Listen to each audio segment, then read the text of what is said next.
The following program contains material that is not suitable for children. Viewer discretion is advised. Live from the Community Media Center Marin, it's marINSANITY. Thank you. Thank you so much. It's fantastic to be here. How are y'all doing tonight? All right. I don't know about you guys. I'm like kind of tired. I've had a long day today. I've been playing Pokemon Go for the last 8 hours. Playing Pokemon Go. I can tell this is a very Pokemon Go crowd in here. 8 hours I was just walking around looking at my phone like an idiot, you know? Just like monster after monster I was catching until I realized, like, wait a minute, I'm on Tinder right now. And these monsters are real. Big Tinder crowd here tonight.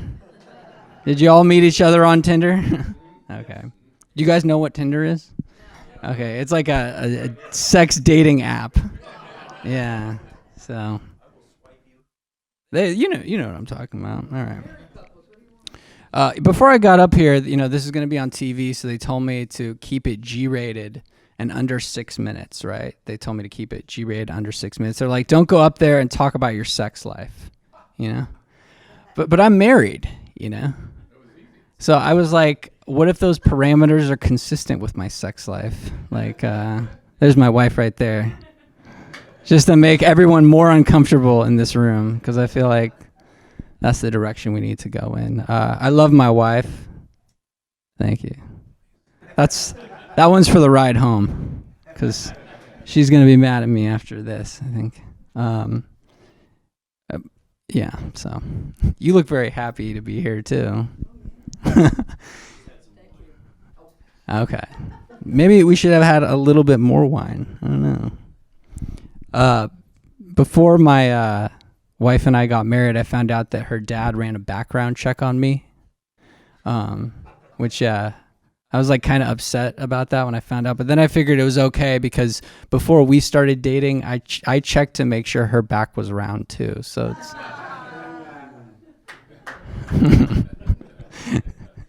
I can tell she's just getting more and more uncomfortable by the joke that goes by. I'm really glad that I'm married for a variety of reasons, though. One of the reasons is, like, I'm terrible at dating. I was really bad at dating. I remember this one time I was on a date with a girl, and it was going really well at first, but then she started asking me about my favorite, like, TV shows and books and movies and things like that. And I didn't want to, like, run down a list of things, so I was like, that's what my Facebook is for, you know? Which was, like, it was a dumb thing to say, and she got upset, and she got up to leave. And as she was leaving, she's like, you should take a good look so you have something to think about when you're alone tonight. I was like, that's what your Facebook is for, right? That's what... Tech-savvy crowd here tonight, I can tell. All these jokes have like a deeper meaning. They do. Believe it or not, they do. So if you don't find them funny, you should just laugh anyway, and other people will think you're smart. So... It's kind of hot up here.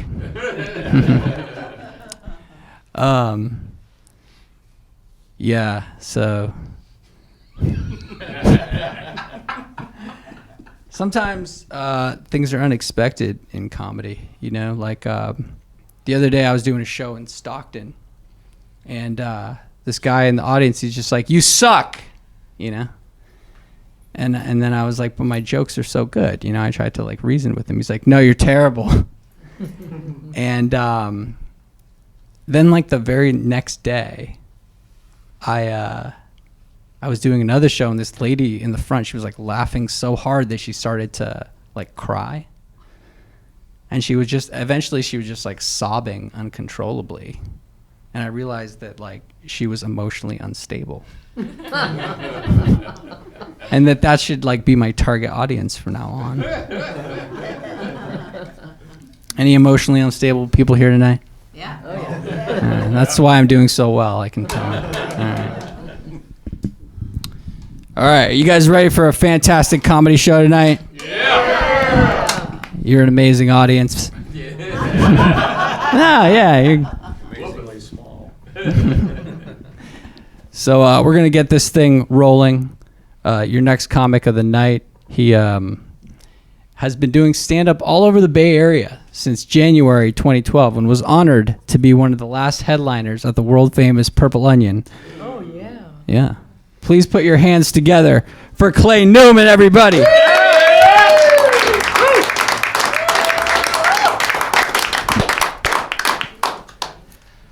You know, I don't want to get too political on you guys. You seem like nice people, but I just feel like I really have to get this off my chest before we get started. These last couple months, with just everything that's going on in this country, I've been having a lot of Hillary Clinton sex dreams. It's naps now. It's all the time. And it's not, I don't know how to describe it. It's not aggressive.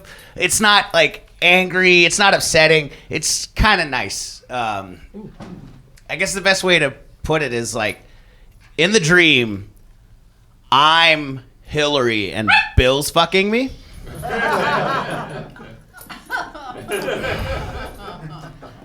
I don't hate it.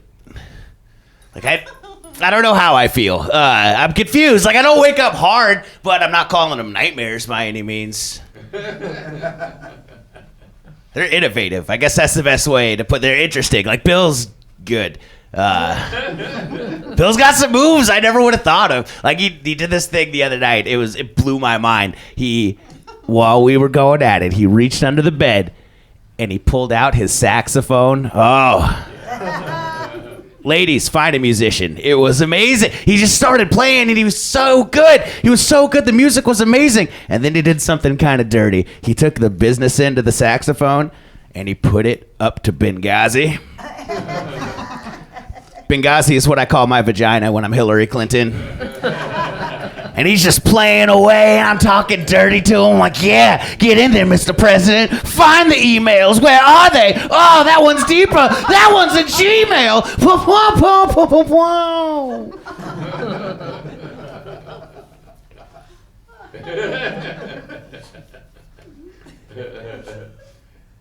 So I'm a comedian. I'm an actor, which means I drive people for Uber. It's the law. I didn't want to do it. I have to. It's pretty fun sometimes, though. Like, funny things happen every once in a while. Like, something kind of crazy did happen to me. This couple in the backseat of my car, I was driving them home on a Friday night. It was late, and this couple, a man and a woman, in the backseat of my car, quietly but passionately broke up with each other.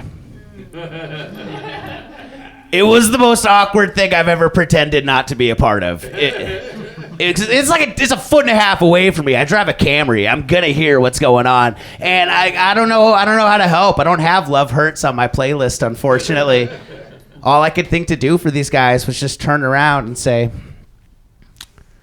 "So 2 stops then?" Okay.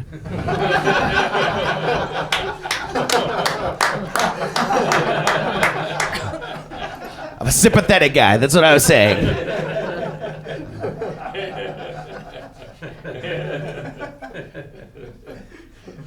I'll wait for you to stop laughing. You can keep going. That's fine. Everybody in the audience, take a lesson from table 1 over here. He's doing it right. Empty glass. Well done. I'm going to get you eventually, dog. You know you're in Marin when there's a dog in the audience. That is definitely... I like Marin County. I hear people say things like Marin County is kind of a... like it's a one mentality town. Like politically, they say you don't really hear many different arguments here. And I don't think that's true. I think you guys have a lot of different perspectives on life. Like, for example, I heard these 2 guys talking in San Rafael here, and one of them said to the other, "Hey, do you know Republicans are stupid?" And his friend stopped him, and he's like, "Look, man, no, Republicans aren't stupid, okay? Republicans are evil." So it's nice. You got the full spectrum of ideas here. That's good. I do believe it's one or the other. It can't be both. Like, you can't be evil and stupid. George Bush could never have been a Bond villain, is what I'm saying. Just too stupid to be evil. Gotta be smart enough for a plan before you have a plot. You know what I mean? It's not for everybody. I live in San Francisco, which is a liberal city as well. It's a place where the phrase, I consider myself a feminist, is a pickup line.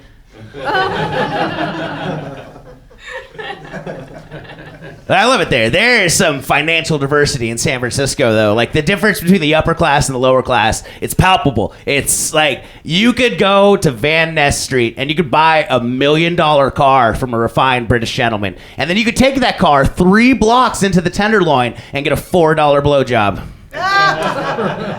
from a refined British transvestite.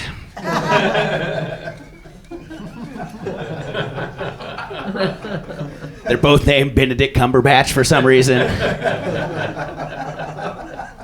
Transvestite just spells it sexier.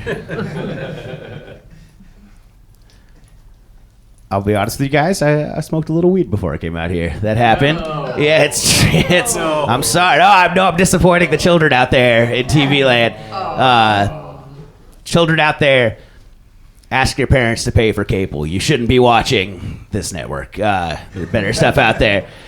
I just like the idea of a drug that people don't overdose on. I think that's nice. Like, if you're almost too high on joint number 7, don't worry, friends. Your fingers are going to be too beautiful to roll joint number 8. You're fine. Like this, there's gross drugs out there like cocaine. I don't understand cocaine. I don't understand like a drug that you can't do a little of. Like, I could smoke weed and watch a movie, and that's a great day. You can't like do a line of cocaine and sit through the Avengers. That's not fun. You're just sweaty in the cold theater. You're angry. You're horny. You don't know how to feel about Thor.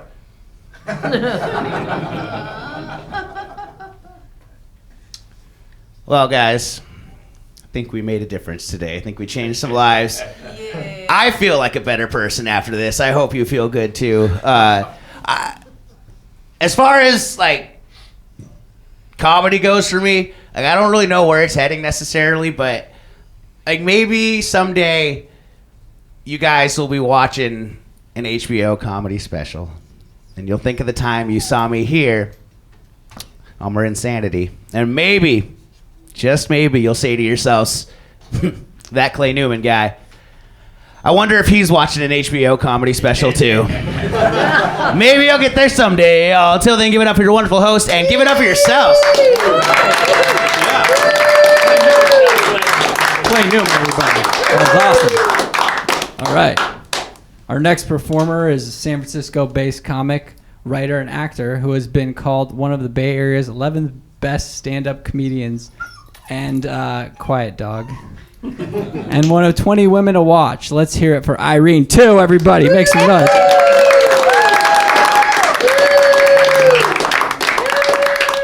Hello.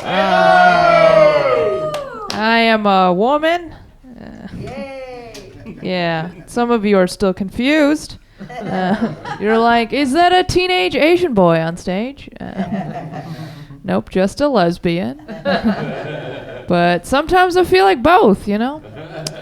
Kind of depends on the day of the week. I am gay, of course, and I look like this, right? So a lot of times people will come up to me and be like, hey, if I'm into your look, does that make me gay?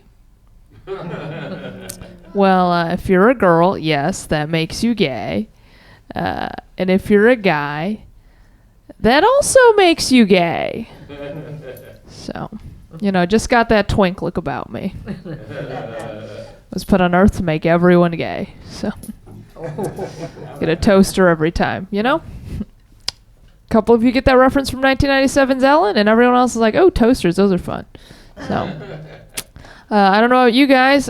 You look like you don't work anymore, but I do. I'm still working. I don't know about you, but do you remember working? Oh, I hate it. I work 3 hours a day. Oh, boy. That shit is hard. You know what I mean? And you're like, what do you do? I work in a bookstore. Yay. Yeah. Very hard guarding the books from running away. Yeah. Do you guys remember books? You remember books, of course. No one here reads books anymore in 2016. Like, I feel like working at a bookstore is like being on the Titanic, right? like right before it's about to sink, you know? It's like really beautiful. There's books all around me. There's this random orchestra playing in the corner. They don't know what's about to happen. And like right outside, there's a giant iceberg made out of Kindles. So we're going to crash right through it. I'm hoping to get sponsored by Amazon. It would pay much better than this. I actually work at this really small independent activist bookstore in Berkeley, right? That means our target clientele are people who don't believe in capitalism.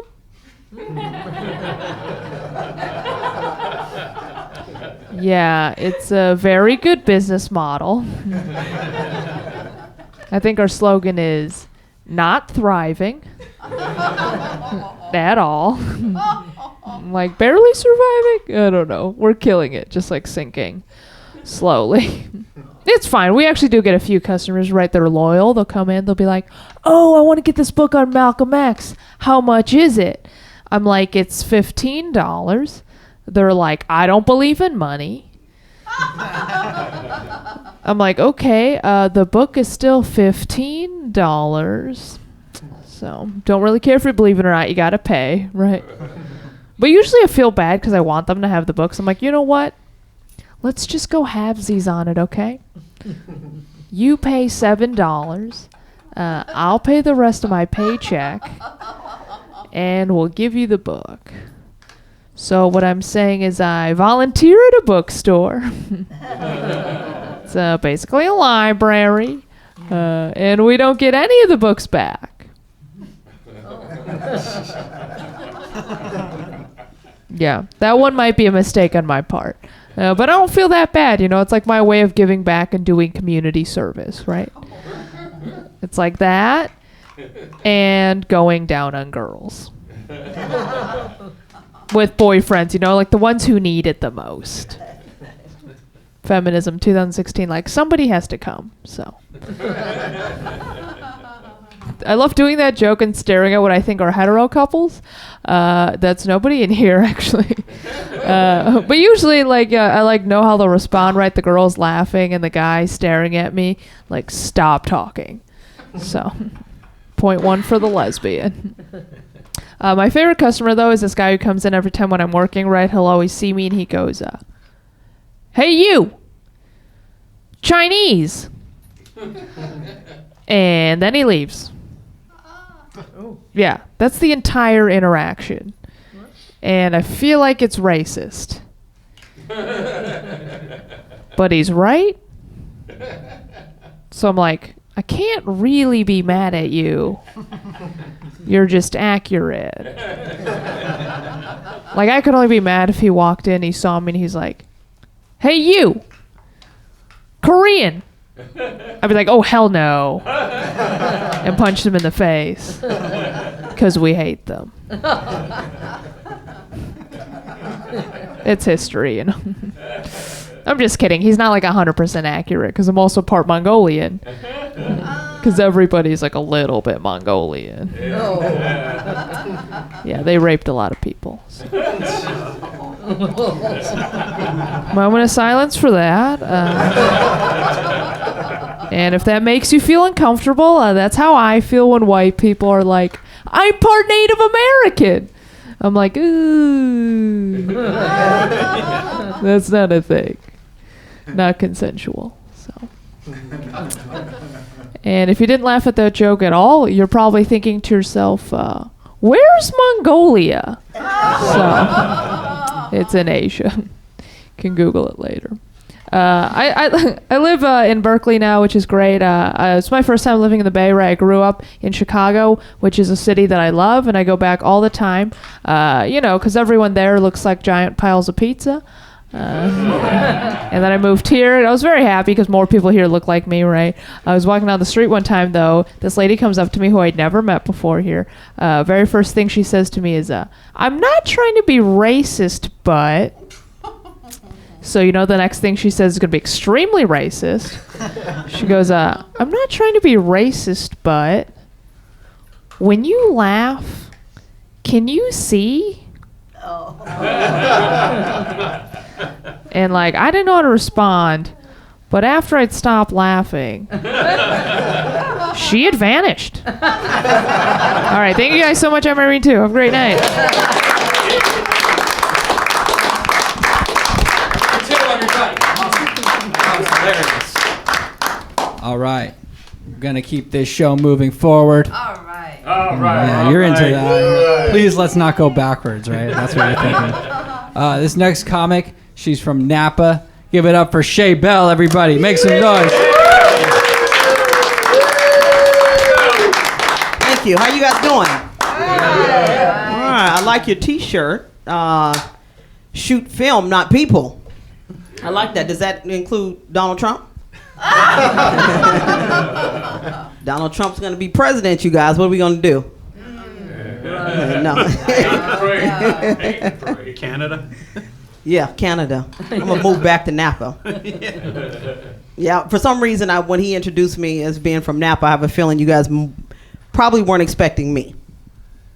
Or maybe you were. I don't know if you noticed or not, but there's not a lot of black people in Napa. No. You know that? You knew that.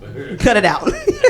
It's not a lot. I used to live there, but I had to get the fuck out of there. I had to saddle up and get up out of there. I don't know why I use the word saddle up. It just seems like saddle up goes with racism.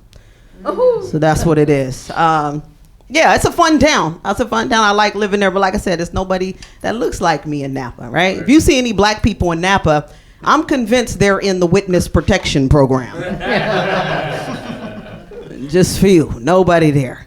I'm getting a little bit nervous. I don't know what's going on. It's a lot of weird stuff going on right now with Donald Trump. I'm afraid he's going to be the next president. It hurts my heart to say that, but the whole world's going crazy. I feel like lately I'm not as motivated as I used to be. You know what I mean? I'm just not inspired, and I think that's a big part of it. People are actually voting for this guy, and that's just real scary. You know what I mean? And it's so weird because when I think about it, there's no place that I feel less motivated than I do than when I go to the gym these days. I know this might sound crazy. I don't know if you guys have been to the gym in a while or maybe in the past you've gone, but I don't know. But I remember going to the gym and the people that worked at the gym looked like they could actually help me lose weight. Not anymore. Now when I go to the gym, the people that work there look like all they can help me do is just be mediocre. It's, you know, you could be any size you want to be, but if you work in a gym, I feel like you should look like you work in a gym. You know what I mean? It's just, I can't figure it out. Yeah. Nobody knows what the hell they're doing. Employees are on their own.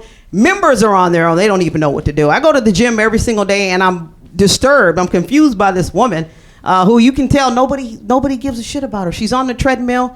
And it seems like a pretty easy piece of equipment to operate, right? You step on it, you press the button, you walk, right? Well, there's this woman that goes to the gym and you can tell that she's trying to do something that she has not worked up the stamina to do yet, right? She's on the treadmill and she has it at the absolute highest incline and at the fastest speed. So you can only imagine what this looks like. It's a mess, right? While she's on the treadmill, she's holding on to the top of the treadmill, which we all know you're not supposed to do, right? She's holding on to the top of the treadmill for dear life, shaking to death, right? And it's crazy because as soon as her arms get tired, she switches to the back and props herself up. For 20 minutes, it's just this. Top, hold on, pushing to the back. It looks ridiculous. I just want somebody to tell this woman there's got to be an easier way for you to work out your bicep muscles. That's not how that machine works.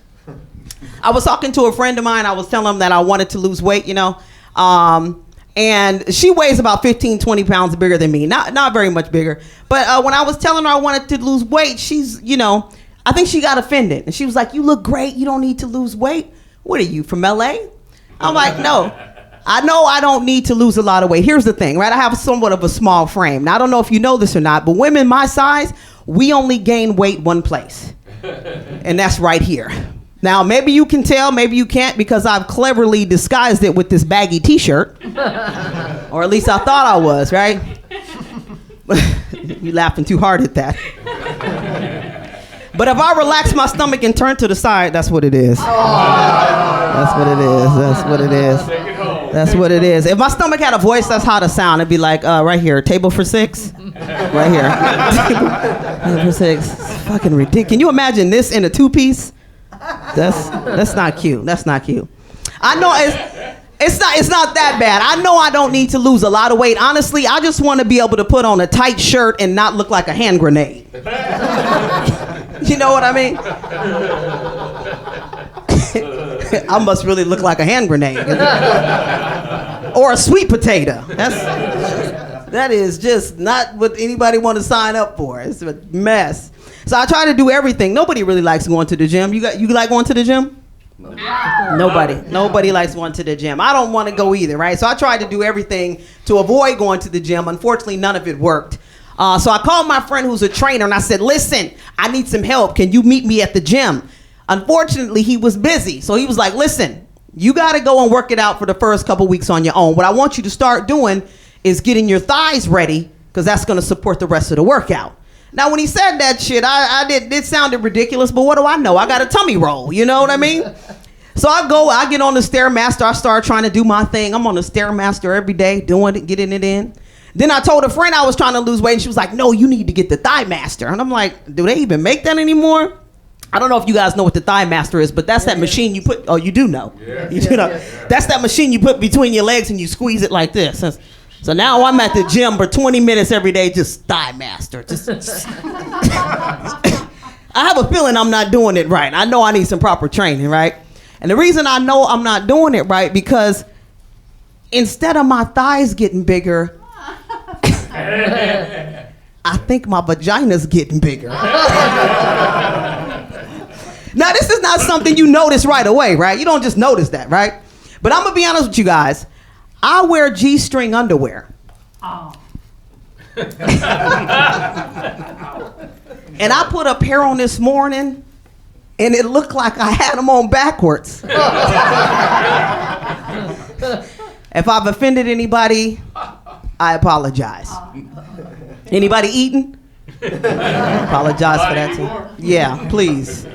So I'm doing my best to work it out. There's something else I realized too, that having strong legs has helped me do. It's helped me learn how to pee straight. And let me explain what I mean.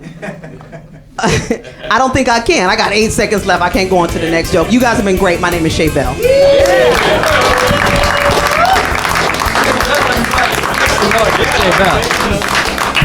All right, that's another episode of MarINSANITY in the can. Thank you guys so much for coming. Have a fantastic night. Thank you.